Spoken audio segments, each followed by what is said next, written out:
Hello friends, जय जगन्नाथ। नमस्कार। आप सभी को अप एंड डिप चैनल में दिल से स्वागत करता हूं। अगर आप फर्स्ट टाइम चैनल में आए हैं तो वीडियो को प्लीज़ लास्ट तक देखिएगा।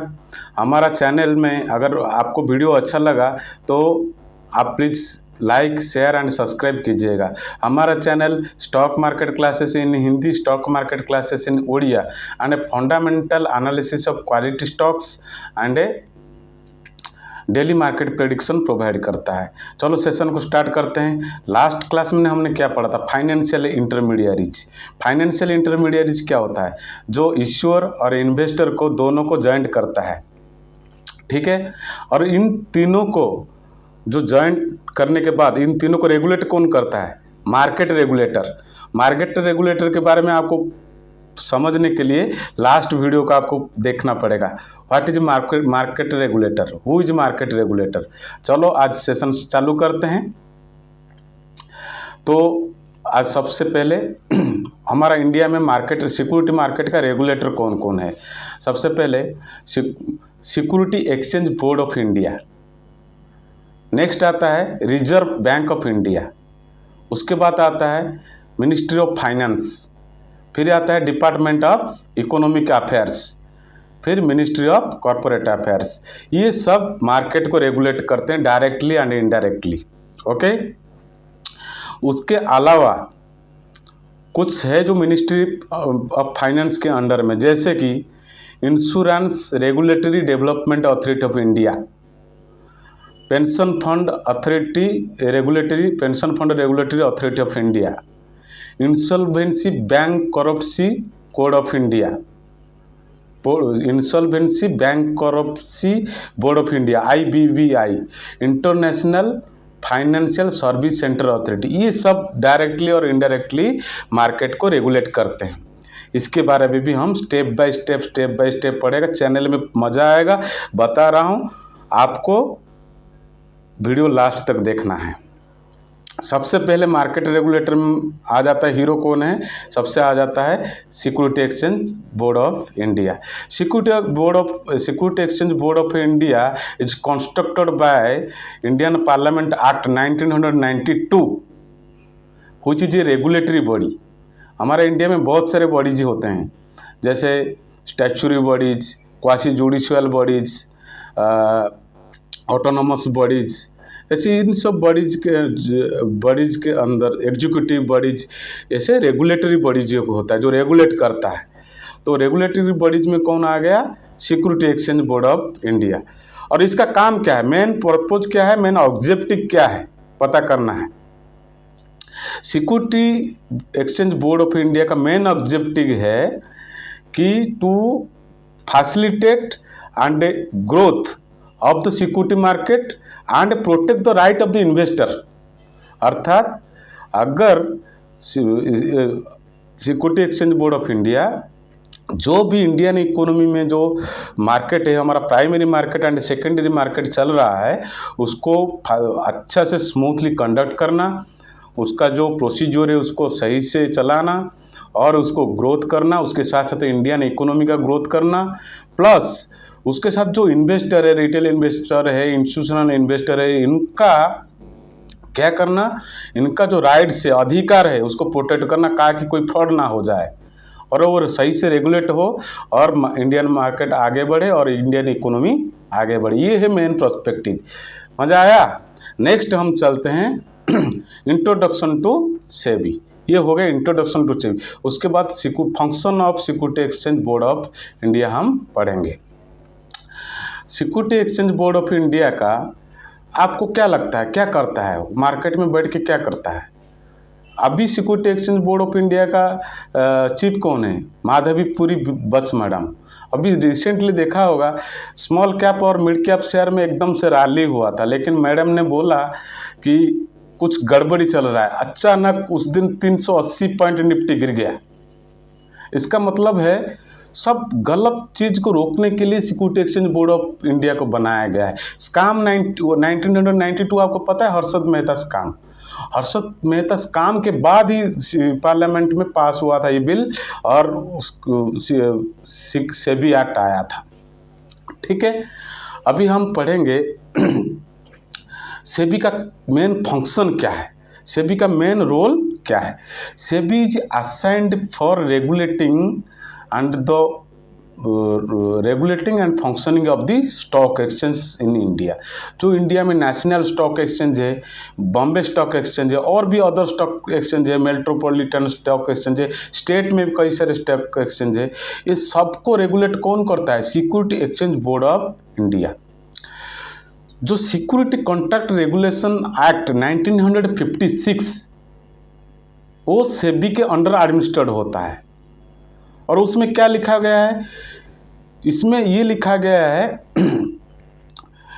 कि तो सेबी इज डायरेक्टली और indirectly control the trading security trading activities in the stock market.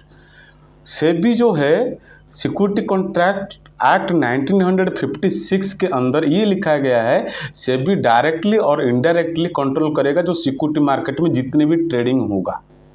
और क्या लिखा हुआ है, एक सेक्शन 3 है सिक्योरिटी कॉन्ट्रैक्ट एक्ट 1956 में, एक सेक्शन 3 है, उसमें ये लिखा गया है कि अगर कोई भी स्टॉक एक्सचेंज को रिकॉग्नाइजेशन के लिए अप्लाई करना है, जो शुरुआत है वो सेक्शन 3 में लिखा गया है। अगर उस स्टॉक एक्सचेंज को उसको स्टॉक एक्सचेंज को ग्रांट दिया जाएगा कि हाँ इधर ट्रेडिंग होगा, बाय सेल सब कुछ होगा, जो भी इन्वेस्टिंग एक्टिविटीज होगा, वो सिक्योरिटी कॉन्ट्रैक्ट एक्ट 1956 में लिखा हुआ है। It includes representative of central government members और the person number not exceeding 3। और इसका मीनिंग ये हुआ कि जो भी स्टॉक एक्सचेंज सेक्शन 4 के अंडर ग्रांट होगा उसमें जो भी पर्सन रहेंगे वो 3 अपॉइंटमेंट रहेंगे। 3 अपॉइंटमेंट से वो सेंट्रल गवर्नमेंट नॉमिनेट करेगा और वो सेंट्रल गवर्नमेंट को रिप्रेजेंट करेंगे। ये लिखा गया है सिक्योरिटी कॉन्ट्रैक्ट एक्ट 1956 के अंदर। Stock exchange have to produce periodical report.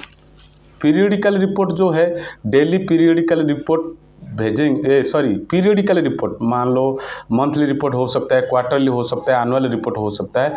जो भी स्टॉक एक्सचेंज है वो सारे जो details trading and investing activities होंगे मार्केट में सब सेबी के अप्रूवल के लिए भेजा जाएगा। इसका मतलब सेबी जो है डायरेक्टली मार्केट को पढ़ के रेगुलेट करता है, ठीक है। और क्या है, डेली मॉनिटरिंग रिपोर्ट, जो डेली ट्रेडिंग एक्टिविटी हो जाती है, आज 50,000 करोड़ का टर्नओवर रहा, आज 1 लाख करोड़ का टर्नओवर रहा, जितने भी बाइंग हुए, जितने भी सेलिंग हुए, पूरा दिन का रिपोर्ट आफ्टर ट्रेडिंग सेशन 3:30 जो भी समराइज हुआ वो सेबी चीफ के पास जाएगा, ठीक है।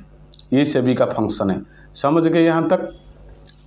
नेक्स्ट है SEBI has been codified and notified to cover all the activities of financial intermediaries and in the stock market।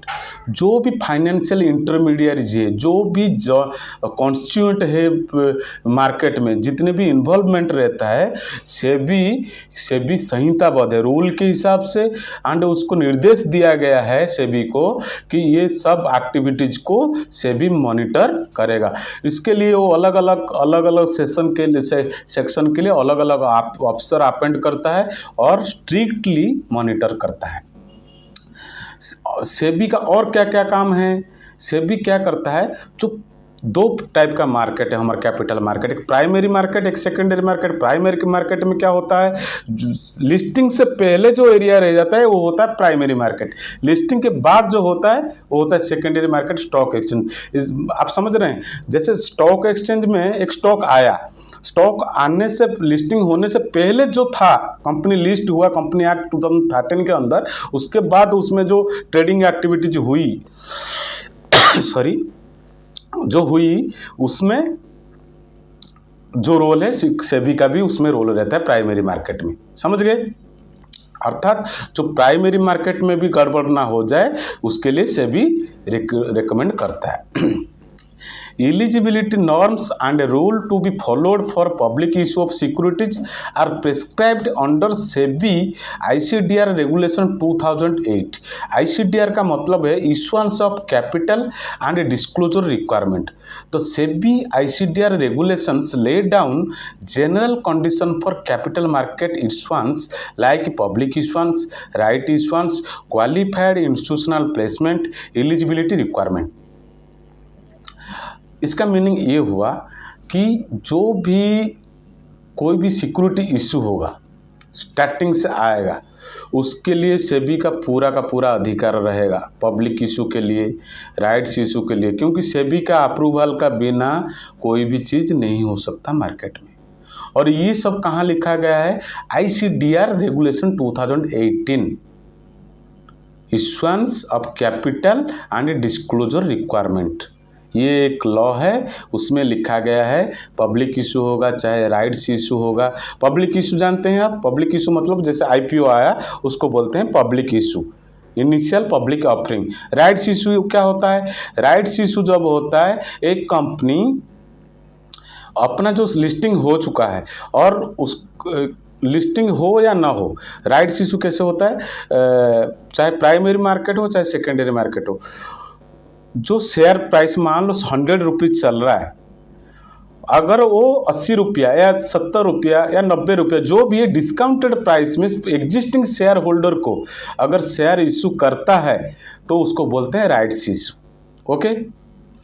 Qualified institutional placement, QIP क्या होता है? QIP इन्वेस्टर अलग होते हैं, क्वालिफाइड इंस्टीट्यूशनल इन्वेस्टर ये क्या करते हैं? कोई कंपनी अगर पैसे फंड रेज करना चाहता है, बल्क फंड रेज करना चाहता है, तो क्वालिफाइड इंस्टीट्यूशनल प्लेसमेंट के जरिए में वो फंड रेज करता है। तो उसमें क्या होगा? बहुत सारे जो बड़े बड़े इन्वेस्टर उसमें पैसा इन्वेस्ट करेंगे और उसका सिक्योरिटीज खरीदेंगे, जिसकी वजह से large amount of money come time में इसको कंपनी को रेज करने के लिए मिल जाता है। ये एक मेथड है फंड रेज करने का, ठीक है, क्वालिफाइड इंस्टीट्यूशनल प्लेसमेंट। ठीक है, कंपनी फंड रेज करता है अपने ऑपरेशन के लिए, उसके लिए भी सेबी का अप्रूवल चाहिए। जितने भी बता रहा हूँ ये सेबी के फंक्शन है और इसके लिए सेबी का अप्रूवल जरूरी है। नेक्स्ट है जो रेस्पॉन्सिबिलिटी है इश्यूअर एंड इंटरमीडिएट। इश्यूअर कौन कौन हो गया? इश्यूअर हो गया गवर्नमेंट, कंपनीज और इंस्टीट्यूशनल फाइनेंशियल इंस्टीट्यूशन, ये सब हो गए इश्यूअर। क्योंकि ये बोरर मनी बोरो करते हैं किससे? इन्वेस्टर से, और इशू करते हैं क्या? सिक्योरिटी। एंड फाइनेंशियल इंटरमीडिएट्स, इन सबको जो रेस्पॉन्सिबिलिटी है, इनका जो रेस्पॉन्सिबिलिटी है मार्केट में, उसको वो सही से कर रहे हैं कि नहीं सेबी मॉनिटर करता है, नहीं तो गड़बड़ करेंगे ये। ठीक है। नेक्स्ट आता है रेगुलेशन गवर्निंग प्रिफरेंशियल इशू। हमने पढ़ा पब्लिक इशू, राइट्स इशू और प्रिफरेंशियल इशू। प्रिफरेंशियल इशू क्या होता है? जब प्रिफरेंशियल एक होता है एक होता है इक्विटी शेयर, एक होता है डिवेंचर शेयर, एक होता है प्रिफरेंशियल शेयर। प्रिफरेंशियल शेयर क्या होता है? प्रिफरेंशियल थोड़ा हाई क्वालिटी का होता है। मान लो जैसे कंपनी का प्रॉफिट हुआ, कंपनी प्रॉफिट सबसे पहले प्रिफरेंशियल शेयर को देगा, वो अलग से शेयर है, ठीक है, और इक्विटी शेयर को बाद में देगा। तो प्रिफरेंशियल इशू जो शेयर का इशू होगा उसमें भी सेबी का एक्टिविटीज रहता है, सेबी उसको भी रेगुलेट करता है। Issue of Indian depository receipt, आप लोगों ने सुना होगा कि आज इन्फी ADR बढ़ गया, आज HDFC ADR, doctor Reddy ADR, Wipro ADR, TCS ADR। ये ADR क्या होता है? American depository receipt. अगर इंडियन कंपनी अमेरिका में जाके उधर ट्रेडिंग एक्टिविटी करता है, फंड रेज करता है और उधर कंपनी चलाता है, तो अमेरिका गवर्नमेंट क्या करता है? अमेरिकन डिपोजिटरी रिसिप्ट इशू करता है। आप गूगल में सर्च कीजिएगा इन्फी ADR, जो वैल्यू है उसको डॉलर प्राइस में मल्टीप्लाई कीजिएगा, लगभग इंडियन इन्फी का शेयर प्राइस और अमेरिकन डिपोजिटरी रिसिप्ट का शेयर प्राइस बराबर रहता है। लगभग थोड़ा सा गैप रहता है बट बराबर रहता है। ऐसे हमारा इंडिया में अगर कोई फॉरेन कंपनी आया और वो किस में ट्रेड करेगा, रुपीज में ट्रेड करेगा। हम जैसे उधर करते हैं डॉलर में, वो करेगा इंडियन रुपीज में ट्रेड करेगा। और इंडियन रुपीज में ट्रेड करने के लिए उसको इंडियन गवर्नमेंट जो सेबी क्या करेगा, उसको इंडियन डिपोजिटरी रिसिप्ट इशू करेगा। उसको जैसे हमारा इन्फी एडीआर हो गया अमेरिका में, ऐसे उस कंपनी का नाम रहेगा और आईडीआर हो जाएगा, इंडियन डिपोजिटरी रिसिप्ट। एडीआर नहीं, एडीआर अमेरिका के लिए, इंडिया के लिए आईडीआर, इंडियन डिपोजिटरी रिसिप्ट। ठीक है, मज़ा आया? Please share and subscribe. चलो नेक्स्ट फंक्शन क्या है? SEBI ICDR regulation also has detailed requirements pertaining to disclosure process requirements for capital market transaction by listed and unlisted company which are in the process of listing. जो भी company listed है, unlisted है, या listed मतलब exchange में listed है, unlisted मतलब exchange में लिस्टेड था और उसका कोई कंपनी का कुछ चेंजेस करना है, कंपनी का रिस्ट्रक्चर करना है, उसने डीलिस्ट कर दिया। आपने काफ़ी सारे कंपनी का डीलिस्ट सुना होगा, होता रहता है बीच बीच में। और कोई कंपनी अगर लिस्टिंग के लिए पेंडिंग भी है, इन सब का जो भी इश्यूज होगा, मतलब इशू मतलब शेयर इशू होंगे पब्लिक में, जो भी उसके लिए जो रूल रेगुलेशन लगेगा वो सबको से भी रेगुलेट करता है। उसमें कौन सा रेगुलेशन लगता है? Issuance of capital disclosure requirement. आपने हर दिन अगर न्यूज़ देखेंगे, कोई कंपनी का आज अनाउंसमेंट देखेंगे, उसमें कोई भी फाइनेंशियल रिजल्ट डिक्लेयर हो गया है तो कंपनी कुछ शेयर होल्डिंग पैटर्न कुछ भी करेगा, उसमें लिखा रहेगा ICDR regulation, issuance of capital disclosure requirement. ठीक है। The listing agreement that companies enter into stock exchange has clauses for continuous and timely flow of relevant information to investor, corporate governance and investor protection। तो सेबी क्या करता है, जो भी company हो चाहे गवर्नमेंट हो, अगर वो शेयर इशू करते हैं तो सब कुछ भी जो भी एक्टिविटीज़ करते हैं उनके अंदर सबसे पहले वो रिलेवेंट इन्फॉर्मेशन को पास करेंगे। किसको? पब्लिक को, कॉरपोरेट को, जो भी बड़े बड़े अथॉरिटी, इंस्टीट्यूशनल इन्वेस्टर, सबको पास करेंगे, चाहे मीडिया के जरिए, न्यूज़पेपर के जरिए में, न्यूज़ के जरिए में और रिटर्न में। ये है लिस्टिंग एग्रीमेंट के, जो अगर लिस्टिंग एग्रीमेंट हो जाता है कंपनी का तो उनको, कंपनी लिस्ट हो गया तो उस टाइम में एग्रीमेंट साइन होता है। तो जो भी उन्होंने चेंज किया अपना, जो भी रिपोर्ट उनका चेंजेस हुआ डेली एक्टिविटीज़ में, सारे रिलेवेंट इन्फॉर्मेशन को वो पास करेंगे। किसको? इन्वेस्टर को, to protect the rights of investor. Investor को बचाना है, क्योंकि कंपनी जो है चीटिंग करके चला जाएगा, इन्वेस्टर का पैसा फंस जाएगा। अगर इन्वेस्टर का पैसा फंसेगा, लॉस हो, इन्वेस्टर का लॉस हुआ मतलब इंडियन इकोनॉमी का लॉस हुआ। अगर हमारा पास पैसा नहीं रहेगा तो हम गरीब होंगे, तो इंडिया ऑटोमेटिक गरीब होगा ना। तो इंडियन इकोनॉमी को प्रोटेक्ट करने के लिए सेबी सबके ऊपर नज़र बनाए रखा हुआ है, सारे रूल रेगुलेशन लागू कर रखा है, कोई बच नहीं सकता।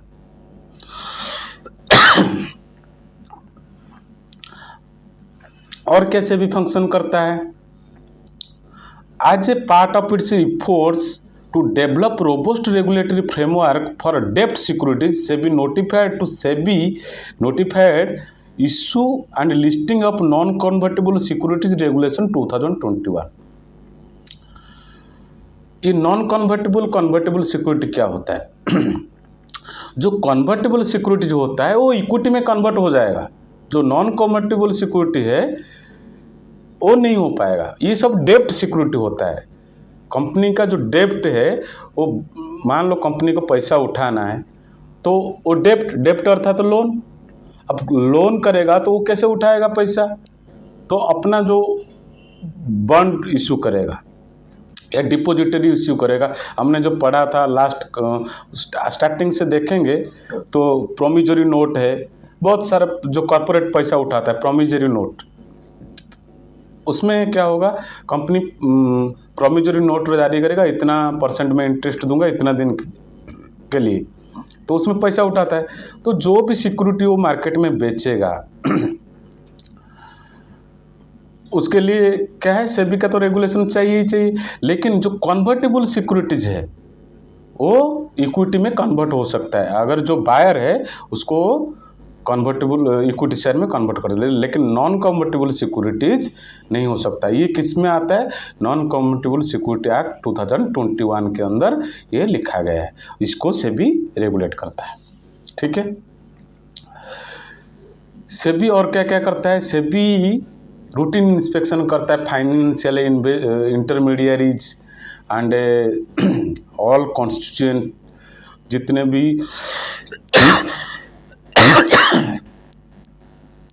जितने भी इन्वॉल्वमेंट है, जो सिक्योरिटी मार्केट में जो इन्वॉल्वमेंट है सबका रूटीन इंस्पेक्शन करता है। आप लोगों ने सुना होगा ASM स्टेज 1, वो पढ़ाएंगे हम। एंटी सर्विलेंस मेजर, उसमें क्या होता है, अगर कंपनी में वॉल्यूम बढ़ गया अचानक वॉल्यूम बढ़ गया, या तो कंपनी का शेयर अचानक डाउन हो गया काफ़ी नीचे, तो उसके ऊपर कंपनी क्या करता है, एंटी सर्विलेंस मेजर लगा देता है। ASM stage 1, ASM stage 2, ASM stage 3 ऐसे होता है। इसके बारे में हम बाद में वीडियो बनाएंगे, लेकिन अभी आप समझ लो, ये जो कंपनी है उसके ऊपर रूटीन इंस्पेक्शन करता है, कहीं गड़बड़ तो नहीं कर रहा है कंपनी। आपने सत्यम घोटाला के बारे में सुना होगा, वो फाइनेंशियल रिपोर्ट अच्छा देता था, लेकिन घोटाला करता गया और लास्ट में कंपनी का शेयर प्राइस 0 के बराबर आ गया, एक बहुत बड़ा IT कंपनी। तो ऐसे नहीं होगा और इन्वेस्टर को लॉस नहीं झेलना पड़ेगा, इसलिए सेबी हमेशा रूटीन इंस्पेक्शन करता है। जो उसमें बहुत सारे क्राइटेरिया होंगे, क्या क्या होता है हम बाद में जब हायर सब्जेक्ट में जाएंगे तो धीरे धीरे पढ़ेंगे। क्या क्या इंस्पेक्शन करता है और इंस्पेक्शन किस लिए करता है और क्या क्या कैसे रोकता है और क्या क्या जुर्म लगा सकता है, वो सब पढ़ते हैं। SEBI ordered investigation into the operation of any constituent of security market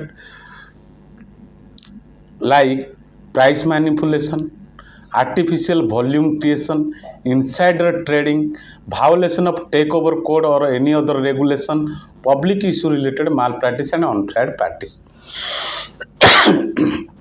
जो भी मार्केट में कॉन्स्टिट्यूएंट है, फाइनेंशियल इंटरमीडियरीज है, इनके ऊपर सेबी इन्वेस्टिगेशन ला सकता है अगर उसको डाउट हुआ तो प्राइस कौन सा केस में वो इन्वेस्टिगेशन ला सकता है, जैसे कि प्राइस मैनिपुलेशन क्या होता है। उस हर्षद मेहता टाइम में SEC शेयर का वैल्यू सीधा 25,000 पहुंच गया था, उसको बोलते हैं प्राइस मैनिपुलेशन। एक प्राइस रिगिंग होगा, पहले नीचे एक वॉल्यूम खरीद लेंगे बहुत सारा शेयर, फिर धीरे धीरे रिटेल इन्वेस्टर घुसेंगे, फिर वो थोड़ा सा घुसेंगे, ऐसे प्राइस रिग होता रहेगा, बढ़ेगा, फिर वो अचानक डंप कर देंगे और चला जाएगा स्टॉक नीचे, तो इसको बोलते हैं प्राइस मैनिपुलेशन। फिर होता है आर्टिफिशियल वॉल्यूम के क्रिएशन, आपने सुना होगा केतन पारिक केस, शायद हाँ केतन पारिक केस। वो क्या होता था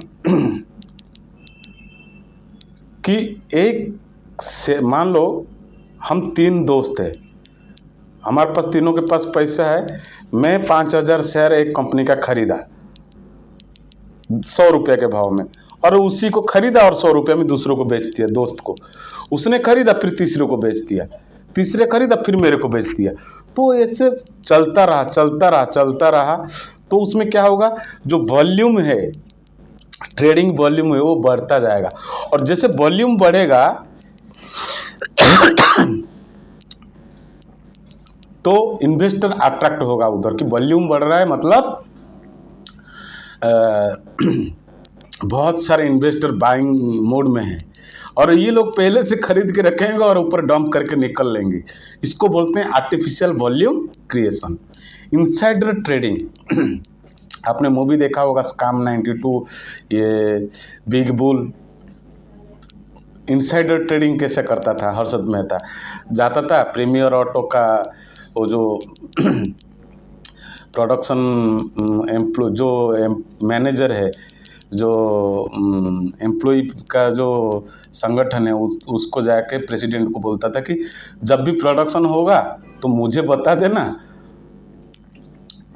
मैं ऐसे पैसा बना सकता हूँ। तो क्या करता था, जब भी प्रोडक्शन बंद होता था शेयर प्राइस गिरता था, जब प्रोडक्शन बनता था तो शेयर प्राइस बढ़ता था। तो ये इनसाइड इन्फॉर्मेशन इसको पता रहता है। इसका मतलब ये हुआ, जो भी कंपनी है, जो वाइटल इन्फॉर्मेशन है, प्राइस रिलेटेड हो, जो सेंसिटिव इन्फॉर्मेशन है, कंपनी को कुछ बंदे को मालूम होता है। अगर वो लोग ट्रेडिंग करने लग जाएं तो कंपनी का प्राइस जो है, जो शेयर प्राइस है, वो खरीद लेंगे और रिटेल इन्वेस्टर फंस जाएंगे। इसको रोकने के लिए सेबी इन्वेस्टिगेशन लागू करता है। तो इसलिए कंपनी को हर 3 महीने में शेयर होल्डिंग पैटर्न देता होता है, किसको, सेबी को, एंड पब्लिक को। सारे रिलेवेंट इन्फॉर्मेशन पब्लिक को देना होता है, कहीं इनसाइडर ट्रेडिंग नहीं हो रहा है कि नहीं हो रहा है। ठीक है, आपने देखा होगा share holding pattern of XYZ company released. किस लिए रिलीज होता है, to stop, to prohibit the insider trading in the security market which is ordered by SEBI. Okay, violation of take over code. देखो, एक कंपनी है, कुछ शेयर्स हैं, छोटा कंपनी है मान लो, बड़े कंपनी को तो टेक ओवर करना इतना ये नहीं। क्या करेंगे, कुछ लोग थोड़ा शेयर इधर से खरीद लेंगे, उधर से खरीद लेंगे बल्क अमाउंट में, फिर कंपनी के ऊपर बैठ जाएंगे, बोलेंगे हमारा पास ये कंपनी है, हम अभी प्रमोटर है। तो कंपनी टेक ओवर हो जाता है, क्योंकि कंपनी के पास अगर मेजॉरिटी शेयर हो जाता है तो कंपनी उनके अंडर में चला जाता है, जो operational and administrative control. Just remember कोविड-19। कोविड-19 में चाइना क्या किया था कि जितने हर देश में, क्योंकि वो लॉकडाउन तो कर लिया, उसका प्लान था, उसने हर कंट्री में आके अपना स्टॉक मार्केट में इन्वेस्ट करने लगा। आपने सुना होगा HDFC बैंक में एकदम से पैसा इन्वेस्ट किया, लेकिन इंडियन गवर्नमेंट ने रूल लगा दिया कि इतना परसेंट से 0.58-10% कुछ ऐसे, इतने परसेंट शेयर से ज़्यादा आप खरीद नहीं सकते, फॉरेन जो इन्वेस्टर है, फॉरेन कंपनी जो होगा। ऐसे क्यों, कंपनी टेक ओवर हो जाएगा और इंडियन इकोनॉमी को घाटा पहुंचेगा। इसीलिए इटली, जर्मनी, ऑस्ट्रेलिया उस टाइम इंडिया को देखते देखते सभी ने रूल ला दिया कि कोई भी फॉरेन पॉलिसी लाया, ये जो मार्केट का foreign institutional investor and foreign portfolio investor के लिए थोड़ा हेल्थ इशू था, इसलिए मैं 4-5 दिन से वीडियो नहीं बनाया हूँ। आज थोड़ा सा हेल्थ ठीक है तो मैं आज वीडियो बनाने आया हूँ। चलो, तो उस टाइम ने रूल लगा दिया, तो इसलिए टेक ओवर नहीं हो पाया बहुत सारा कंपनी, नहीं तो हमारा इंडियन मार्केट को कैप्चर कर लेते, समझ रहे हैं। तो ये इसको रेगुलेट कौन करता है, सेबी रेगुलेट करता है। ये सब रूल रेगुलेशन रखा हुआ है कि सब सही से चले। नेक्स्ट होता है public issue, mall practice and unfair practice. जब भी IPO आता है आपने देखा होगा, IPO का प्राइस एकदम से छलांग मारता है 100%, 200%, 50%। जिनके पास शेयर है और तो डंप करके चले जाएंगे।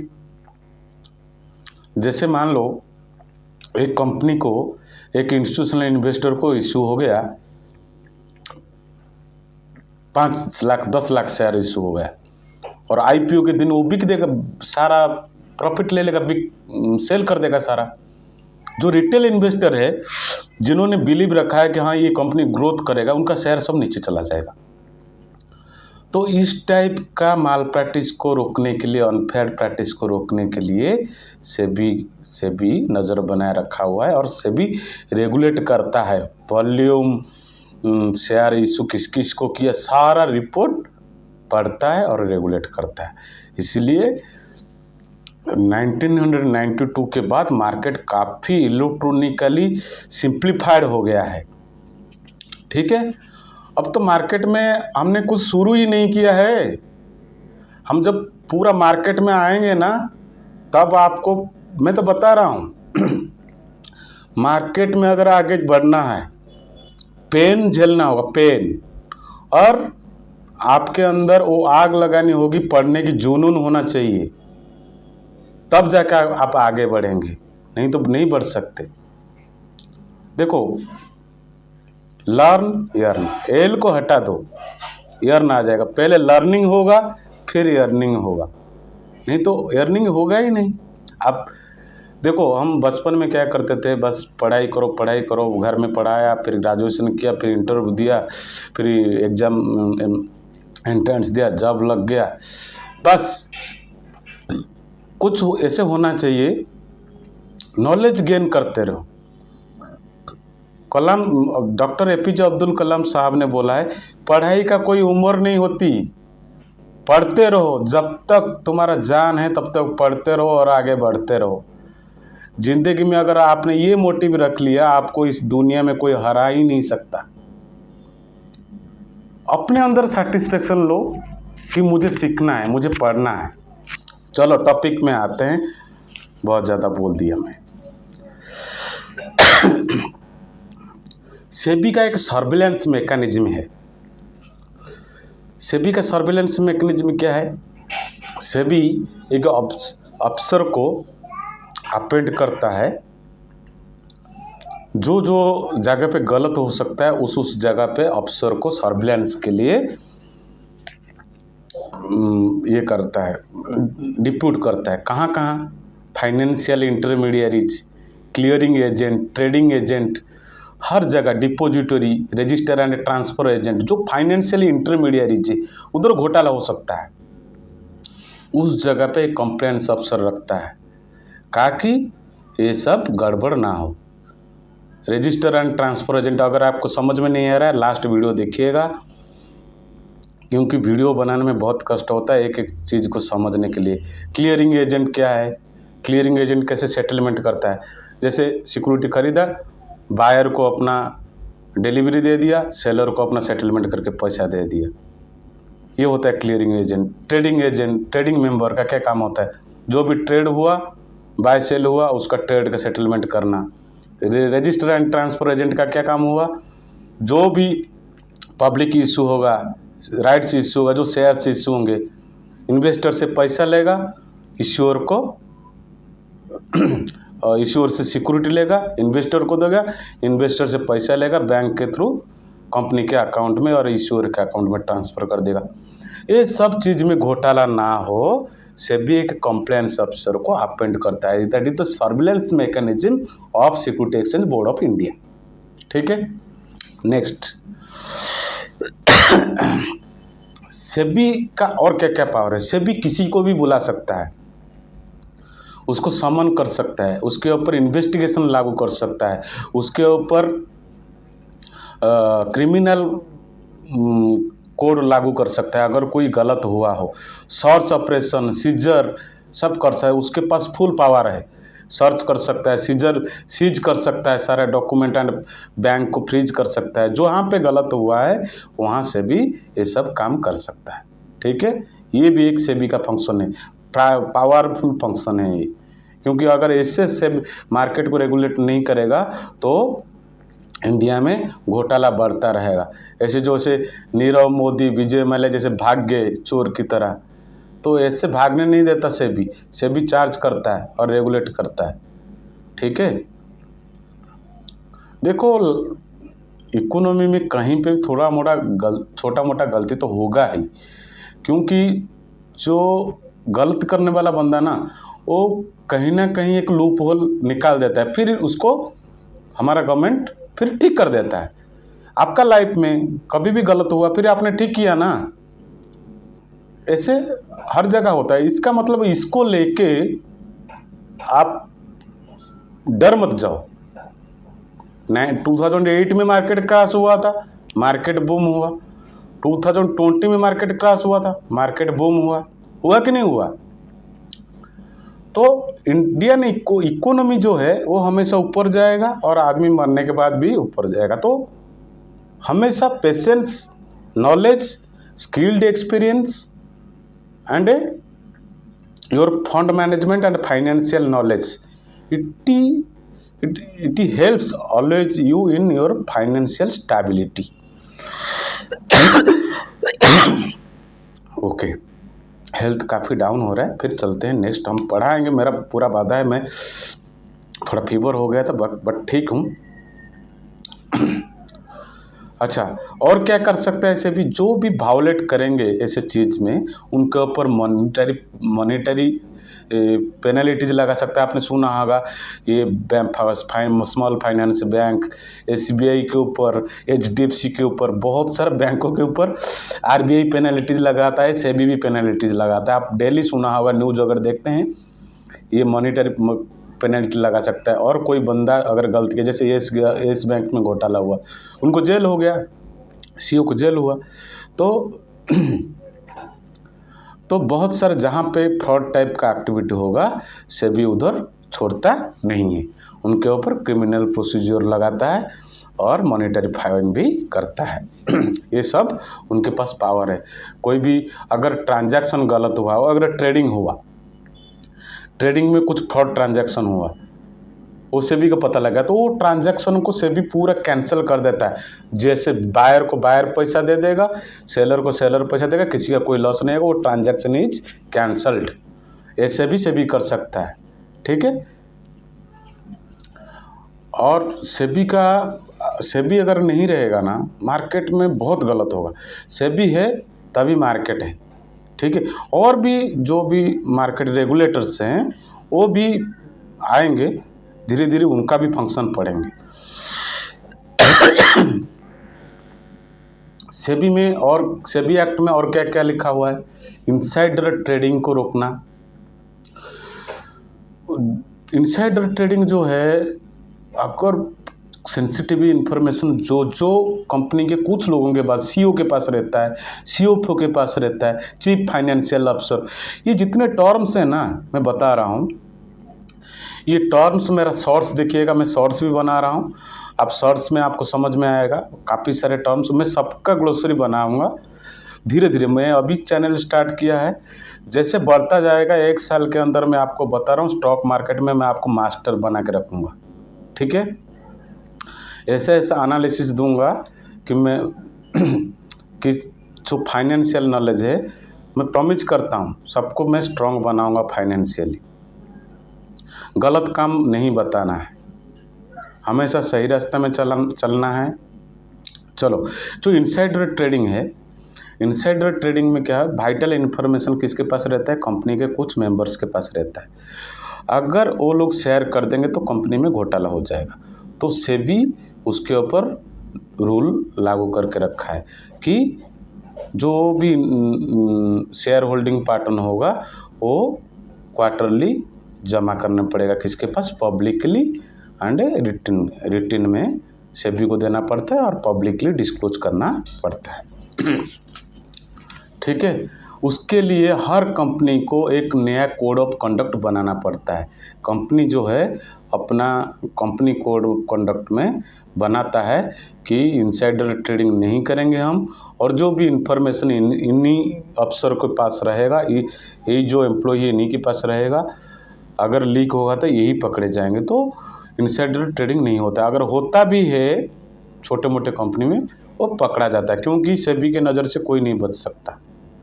आज नहीं पकड़ेगा तो कल पकड़ा जाएगा। और इसमें क्या है, कंपनी का तो लॉस है। एक बार छवि खराब हो गया तो गया काम से, उसमें कोई इन्वेस्ट नहीं करेगा, क्योंकि धोखा तो एक बार आदमी झेल सकता है, 2 बार नहीं झेल सकता। तो कंपनी छोटी सी प्रॉफिट के लिए अपना लॉस क्यों करेगा? अगर करेगा तो जाएगा। चलो ठीक है, नेक्स्ट। अभी क्या है सेबी में, अगर इनसाइडर ट्रेडिंग पकड़ा जाता है, क्या क्या मेन एक्शन होता है? मेन एक्शन क्या क्या होता है? क्रिमिनल प्रोसिक्यूशन होता है, मॉनिटरी पेनल्टीज होता है, prohibiting the person from the security market. अभी रिसेंटली लास्ट मैंने 2-3 साल के अंदर एक सुना था, CNBC आवाज़ में, CNBC आवाज़ एक मीडिया चैनल है, उसमें कुछ लोग ऐसे जो क्या करते थे, शेयर बेच देते थे और उनको पता रहता था, छोटा मोटा इन्फॉर्मेशन ऐसे करते थे, कुछ पकड़े गए थे। अभी रिसेंटली जी बिजनेस ने कुछ लोगों के ऊपर भी बैन लगाया। तो अगर इनसाइडर ट्रेडिंग ऐसे पकड़ा जाता है तो सेबी उनको मार्केट से निकाल देता है, इतना साल के लिए या परमानेंटली निकाल सकता है, उसके पास वो पावर है। एंड सबको रेगुलेट करता है एक नियम के साथ, एक रूल एंड रेगुलेशन के साथ सेबी सबको रेगुलेट करता है। ये सबसे सेबी का बढ़िया काम है, रेगुलेट करना। और उसका जो सेबी का जो ऑर्गेनाइजेशन है एकदम फुल फ्लैश में काम करता है मार्केट में।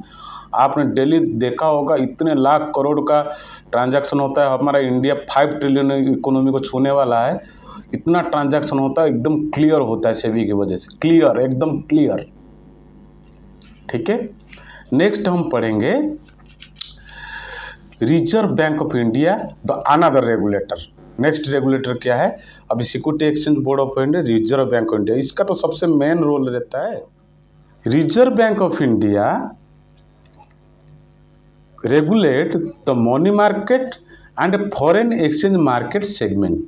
पहला point, reserve bank of India जो मनी मार्केट है, मनी मार्केट क्या बताया था?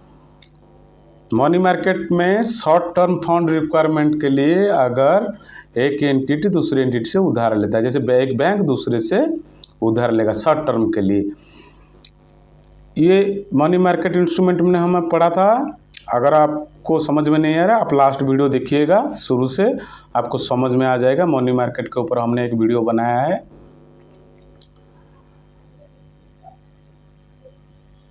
Call money, notice money, term money. Call money overnight के लिए, नोटिस मनी 1 दिन से लेके 14 डेज के लिए, फिर 15 डेज से 364 डेज के लिए हो गया टर्म मनी। ये बैंक दूसरे बैंक से उधार लेता है शॉर्ट टर्म डेफिसिट को पूरा करने के लिए। और फॉरेन एक्सचेंज सेगमेंट जो है, उधर फॉरेन करेंसी ट्रेड होता है, उसको रेगुलेट कौन करता है? इन दोनों को रिजर्व बैंक ऑफ इंडिया। आज पर the reserve bank of India is the manager of the government borrowing system. जो रिजर्व बैंक ऑफ इंडिया जो गवर्नमेंट का बोरोइंग सिस्टम है, वो रिजर्व बैंक ऑफ इंडिया उनका मैनेजर है। So that reserve bank of India is the issue manager to the government. अर्थात जो भी सिक्योरिटी इशू होगा ऑन बिहाफ ऑफ गवर्नमेंट, उसको reserve bank of India issue करेगा। And reserve bank of India controls and regulate the government security market. जो भी government security issue होगा उसका कंट्रोल और रेगुलेट किसके पास, रेगुलेशन किसके पास है? रिजर्व बैंक ऑफ इंडिया के पास। और क्या काम करता है reserve bank of India? Reserve bank of India control the all Indian banking system and ensure all the rules and regulation to be followed. जितने भी बैंक्स है उनका जो कंट्रोल है किसके पास है? रिजर्व बैंक ऑफ इंडिया के पास है। और क्या क्या है?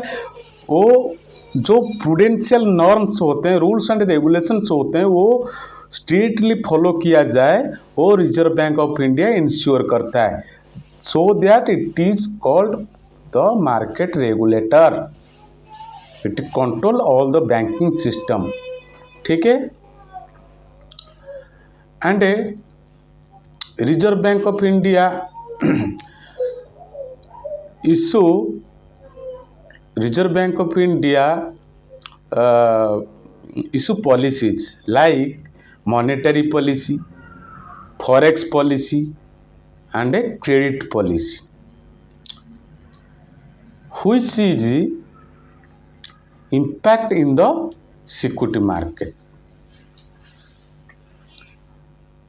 जो सिक्योरिटी पॉलिसी इशू करता है ये अपना देश का क्या क्या इम्पैक्ट करता है।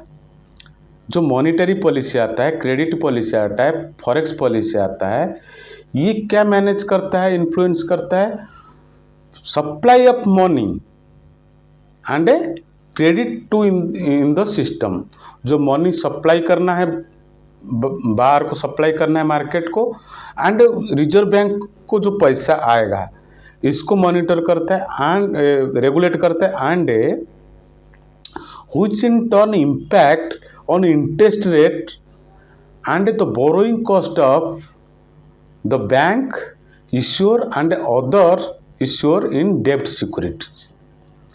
इसका मीनिंग ये हुआ, जो मॉनेटरी पॉलिसी, क्रेडिट पॉलिसी ये सब लाता है, इसमें इंटरेस्ट रेट में कटौती होता है या बढ़ता है, ये इस पॉलिसी के द्वारा कंट्रोल होता है। आपने सुना होगा बाई मंथली मॉनेटरी पॉलिसी, हर 2 महीने में reserve bank of India monetary policy लाता है। उसमें repo rate, reverse repo rate, cash reserve ratio, bank rate, ये सब टर्म से मैं आपको अलग वीडियो में बनाऊंगा, फिर भी बताता हूँ। रिपो रेट ये होता है, बैंक जो उधार लेता है रिजर्व बैंक से, वो जो दर है अभी 6.5% चल रहा है करंट रेट, उसको बोलते हैं रेपो रेट। ऐसे रिवर्स रेपो रेट, ठीक है, मैं बताऊंगा उसके डिटेल्स क्लास।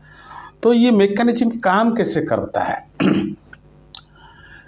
मान लो एग्जाम्पल, मार्केट में लिक्विडिटी बहुत ज़्यादा बढ़ गया, लिक्विडिटी बढ़ गया मतलब महंगाई बढ़ जाएगा।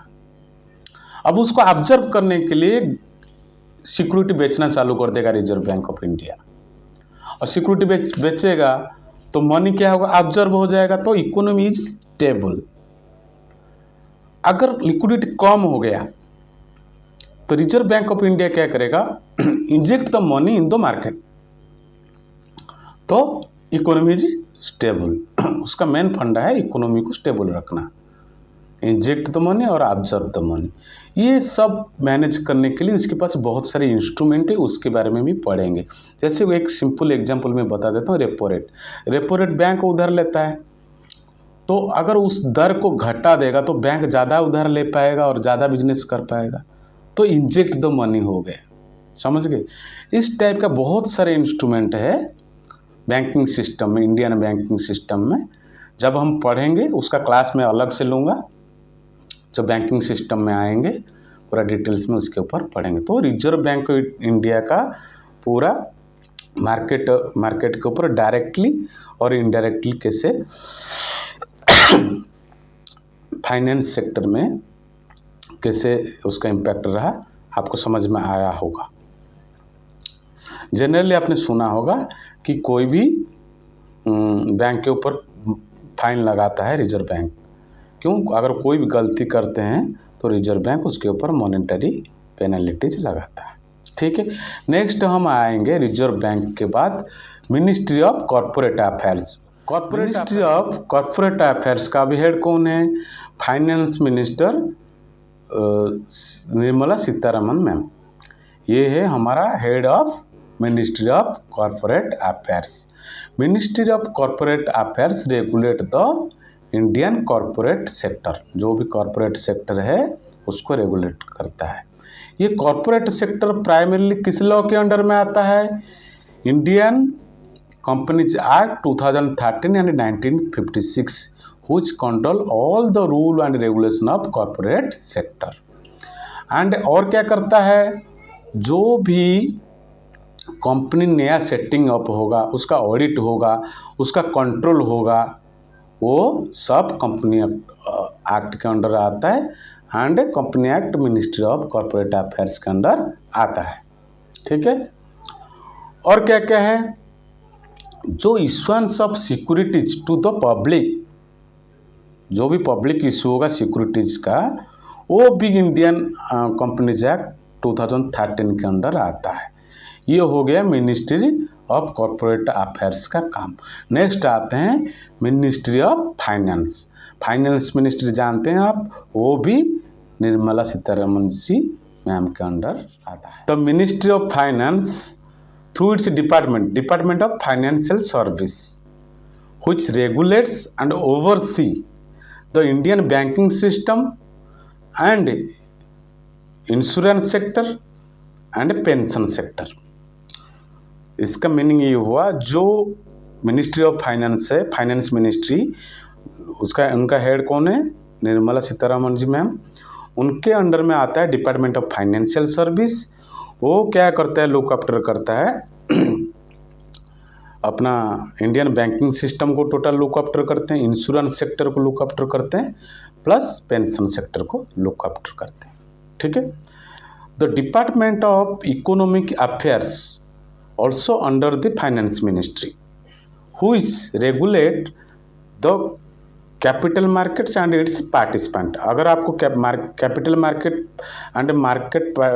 मार्केट पार्टिसिपेंट समझ में नहीं आता है, आप हमारा एक वीडियो है structure and participant of the security market, वो क्लास देख लीजिएगा। उसको कौन रेगुलेट करता है? Department of economic affairs.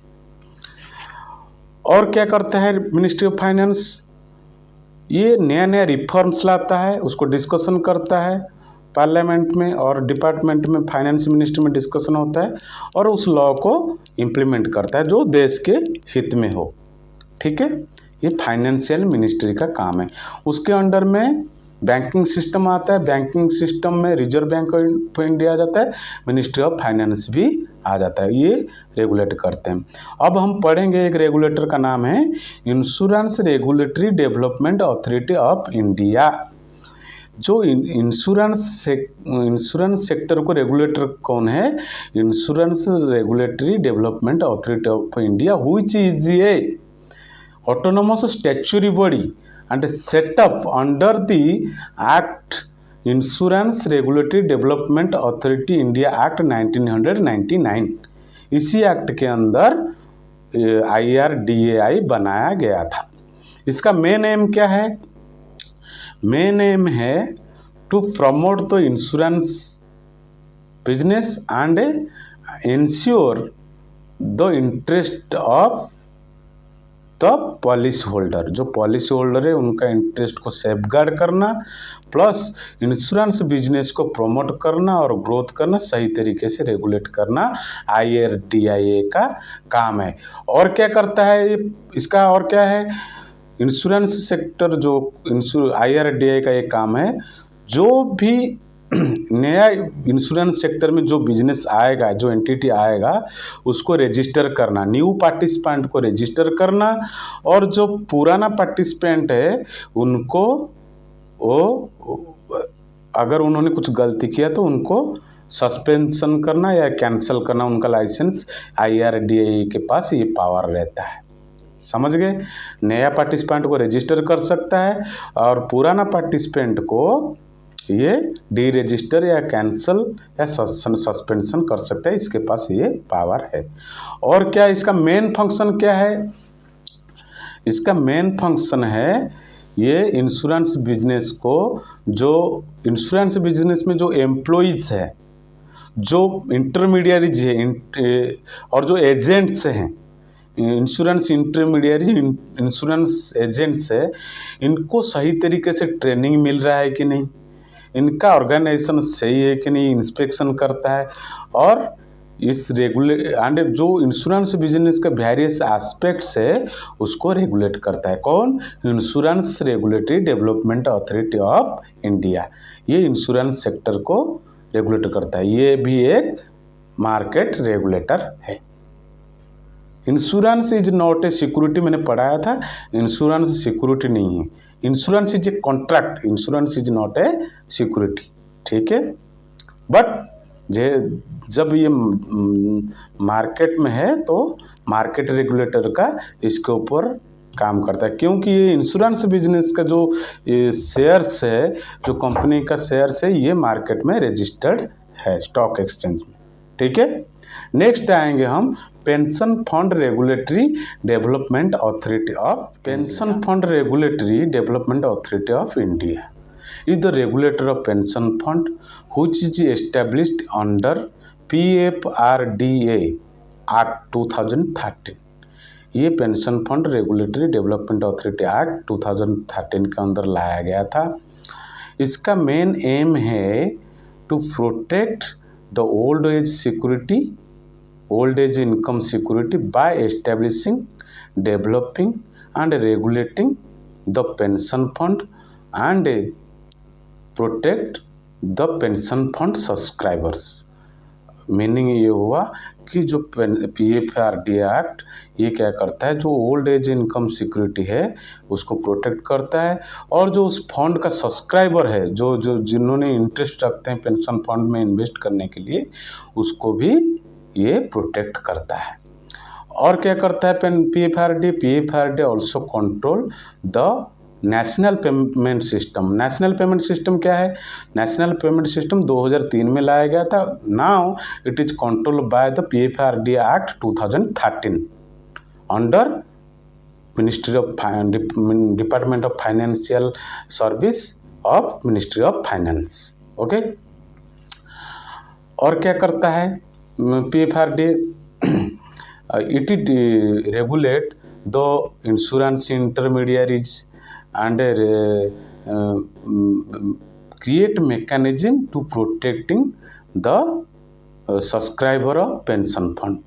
Main motto है इसका, जो पेंशन फंड का सब्सक्राइबर है उनको रेगुलेट करना एंड टाइम टू टाइम नया लॉ लाना जो पेंशन फंड के हित में हो, वो pension fund regulatory development authority of India का काम है।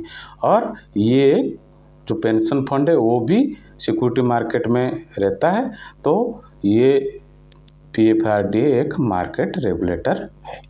लेकिन pension fund is not a security, ठीक है। पेंशन फंड सिक्योरिटी नहीं है, हमने पढ़ा था पेंशन फंड सिक्योरिटी नहीं है। पेंशन फंड, प्रोविडेंट फंड ये कॉन्ट्रैक्ट हो सकता है, बट डिपॉजिट है और ये सिक्योरिटीज नहीं है, ठीक है। इंश्योरेंस भी सिक्योरिटी नहीं है। नेक्स्ट हम पढ़ेंगे insolvency bankruptcy board of India IBBI। Insolvency bankruptcy board of India IBBI it is established in 2016। ये 2016 में बनाया गया था। इसका काम है it regulates the insolvency professional agency, insolvency professionals, insolvency professionals and information utilities. ये इसका मेन काम, जैसे कोई बंदा बैंक करप्ट हो गया, कोई कंपनी अगर बैंक करप्ट हो गया, तो इसी बोर्ड के अंदर वो सॉल्व किया जाएगा, वो मैटर को सॉल्व किया जाएगा। इसमें उस बोर्ड में मेंबर कौन कौन रहता है? मिनिस्ट्री ऑफ फाइनेंस से एक मेंबर रहते हैं, मिनिस्ट्री ऑफ कॉरपोरेट अफेयर्स से एक मेंबर रहते हैं, और रिजर्व बैंक ऑफ इंडिया से एक मेंबर रहते हैं। इनको मिला के insolvency bankruptcy board of India कहा जाता है, ठीक है। नेक्स्ट हम पढ़ेंगे IFSCA, international financial service centre. IFSCA is established and headquartered in Gift City, Gandhinagar, Gujarat in 2020 under the IFSCA Act 2019। 2019 IFSCA act के अंदर इसको बनाया गया था 2020 में गिफ्ट सिटी गांधीनगर में। आपको गिफ्ट सिटी के बारे में पता होगा, जहाँ पे गिफ्ट निफ्टी ट्रेड होते हैं। सुबह सुबह हम देखते हैं निफ्टी को प्रेडिक्ट करने के लिए, क्योंकि गिफ्ट निफ्टी का डेरिवेटिव होता है। It is a unified authority which main M is development regulation of the financial product, financial service and financial institution in international financial service in India. इसका main aim है जो financial service है, financial product है and financial institution है, उसको international level पे international financial service centre में ये उसको रेगुलेट करता है और उधर वर्ल्ड क्लास एनवायरनमेंट बनाए रखता है। और उधर क्या करता है ये इजी बिजनेस जो इंटरनेशनल लेवल पे ये हमारे इंडिया को रिप्रेजेंट करता है इंटरनेशनल लेवल पे, इंटरनेशनल प्लेटफॉर्म की तरह, और अच्छा बिजनेस प्रोवाइड करता है और world class regulatory environment provide करता है। कौन? इप्स का। The main function is to develop strong global connection, जो ग्लोबल कनेक्शन इंटरनेशनल रिलेशन है वाणिज्य के क्षेत्र में, बिजनेस के सेक्टर में, यह अच्छा strong global connection focus on needs of Indian economy, जो इंडियन इकोनॉमी है जो उसको चाहिए उसके ऊपर फोकस करता है, एंड एक इंटरनेशनल प्लेटफॉर्म के रूप में काम करता है, एंड इंडिया को भी देखता है एंड ग्लोबल को भी देखता है। ये फाइनेंशियल ये मार्केट रेगुलेटर है जो इंटरनेशनल लेवल पे हमारा इंडिया को रिप्रेजेंट करता है। तो सेशन कैसा लगा दोस्तों?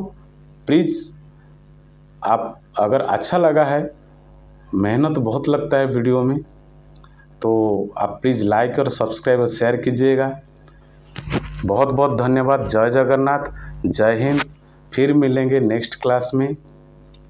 रोल ऑफ सिक्योरिटी मार्केट, ठीक है। आज हमने पढ़ा market regulators, security market regulators. तो जो भी है सेशन अगर अच्छा लगा है please like share and subscribe. जय हिंद।